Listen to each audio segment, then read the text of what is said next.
Ogie Alcacid, may inahayag tungkol sa kanyang anak, mga fans na pabilib sa kanya. Ang buong detalye, alamin!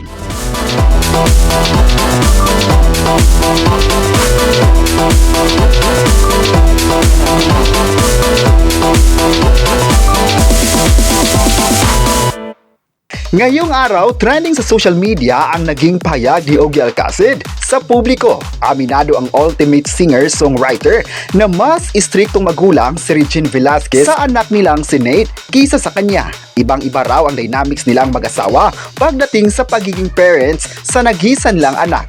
Lalo na ngayong nagbibinata na ito. Kwento pa ni Ogie Alcacid, sobrang emotional raw ng Asia's songbird pagdating kay Nate dahil na hindi ito bata. Muli lang napatunayan na napakabilis talaga ng pagtakbo ng panahon. Ayon sa naging pahayag ng actor TV host sa media, sobrang emotional daw nito kay Nate. Palagi naman daw nilang sinasabi sa anak na kahit binata na ay namimiss pa rin nila yung bonding moments nila nung bata pa ito. Nagpapasalamat naman daw sila ng songbird sa Panginoong Diyos na napakabait ng bata nitong si Nate. Pagdating naman sa pagdidisiplina, may disciplinarian daw itong si Regine.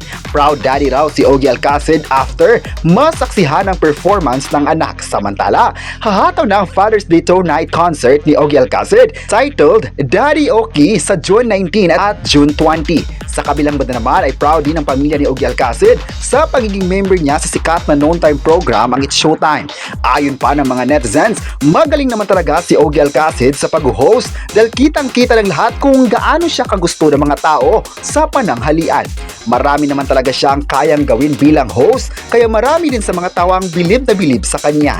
May nagsabi naman na grabe ang love ng mga madlang people at hoping sila na sana hindi pa kakawalan ng Kapamilya Network ang actor at singer na ito. Pero naniniwala naman ang lahat na hindi pa kakawalan ito ng ABS-CBN dahil alam nitong the best siya sa pag-host at never niyang binigo ang mga audience.